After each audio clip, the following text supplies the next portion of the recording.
Berdasarkan hasil Riskesdas 2018, pemberian ASI eksklusif pada bayi umur 0-5 bulan di Indonesia hanya sebesar 37,3%. Hasil Riskesdas 2018 menunjukkan 17,7% balita mengalami gizi buruk dan gizi kurang, 30,8% balita sangat pendek dan pendek, 10,2% balita sangat kurus dan kurus, dan 8% balita gemuk. Pemberian ASI dapat menurunkan risiko penyakit infeksi akut seperti diare, pneumonia, infeksi telinga, hemophilus influenza, meningitis, dan infeksi saluran kemih. Bayi yang tidak diberi ASI akan rentan terhadap penyakit infeksi. Kejadian bayi dan balita menderita penyakit infeksi yang berulang akan mengakibatkan terjadinya balita dengan gizi buruk dan kurus. Maka dari itu, Puskesmas yang merupakan fasilitas pelayanan kesehatan yang mengutamakan upaya promotif dan preventif berupaya menangani masalah tersebut dengan penyuluhan ASI eksklusif sebagai bagian dari program gizi yang bersifat UKM. Sesuai dengan Peraturan Pemerintah Nomor 33 Tahun 2012 tentang pemberian ASI eksklusif, air susu ibu atau disingkat ASI adalah cairan hasil sekresi kelenjar payudara ibu. ASI eksklusif adalah ASI yang diberikan kepada bayi sejak dilahirkan selama 6 bulan tanpa menambahkan dan atau mengganti dengan makanan atau minuman lain. Tujuan dilaksanakannya program ini adalah yang pertama, diperoleh peningkatan pengetahuan dan kemampuan petugas kesehatan di tingkat puskesmas dalam upaya meningkatkan penggunaan ASI di masyarakat. Selanjutnya, diperolehnya perubahan perilaku gizi masyarakat untuk selalu memberikan ASI secara eksklusif kepada bayinya sampai umur 6 bulan. Dan yang terakhir, diperolehnya peningkatan angka ASI eksklusif secara nasional menjadi 80%. Pelaksanaan kegiatan ini sesuai dengan visi Puskesmas Batu Rupi 1 Tabanan Bali, yakni mewujudkan masyarakat di wilayah Batu Rupi 1 sehat dan mandiri, dengan moto melayani dengan segenap kemampuan dan hati. Program ini menyasar seluruh ibu menyusui berjumlah 376 orang yang ada di wilayah kerja Puskesmas Batu Rupi 1 dengan target pencapaian sebesar 50%.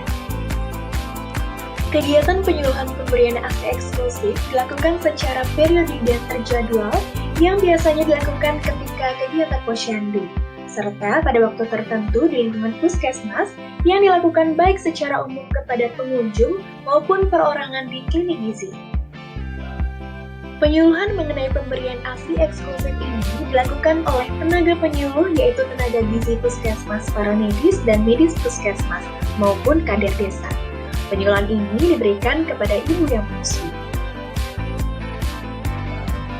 Untuk sumber dananya, kegiatan ini adalah berasal dari dana BOK yang bersumber dari anggaran pendapatan dan belanja negara Kementerian Kesehatan Republik Indonesia. Sarana dan prasarana yang digunakan dalam penyuluhan ASI eksklusif adalah alat peraga boneka dan kit konseling ASI. Kegiatan penyuluhan dilakukan secara periodik dan terjadwal setiap bulannya dalam kegiatan posyandu, dan di waktu tertentu secara umum kepada pengunjung atau perorangan saat mengunjungi puskesmas di klinik gizi. Pelaporan kegiatan ini dilakukan setiap bulannya, di mana pelaporan ini mencakup tentang hasil kegiatan penyuluhan yang telah dilaksanakan dengan bekerja sama bersama kader desa dan bidan desa. Pelaporan juga dituangkan dalam bentuk tabel yang berisikan jumlah sasaran bayi, dan juga jumlah bayi ASI eksklusif hingga 6 bulan yang dikelompokkan di desa. Alur pengkoordinasian kegiatan ini dimulai dengan koordinasi melalui surat kepala desa sesuai kegiatan. Lalu, pada saat pelaksanaan kegiatan, salah seorang petugas Puskesmas Batu Rupi 1 akan berperan menjadi model ibu yang menyusui, dan satu orang lainnya sebagai konsultan yang akan memberikan pengarahan. Output program ini yaitu perubahan pengetahuan yang awalnya tidak paham menjadi paham mengenai ASI eksklusif. Dan outcome-nya yaitu peningkatan persentase bayi usia kurang dari 6 bulan yang mendapat ASI eksklusif menjadi 50%. 2 tahun pertama merupakan periode terpenting dalam kehidupan bayi termasuk dalam hal pemberian nutrisi.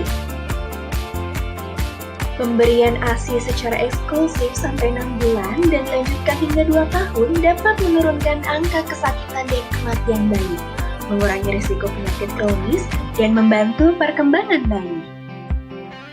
Menurunnya angka kesakitan bayi berdampak pada menurunnya biaya pengeluaran untuk berobat, sehingga akan mensejahterakan ekonomi keluarga dan juga ekonomi bangsa.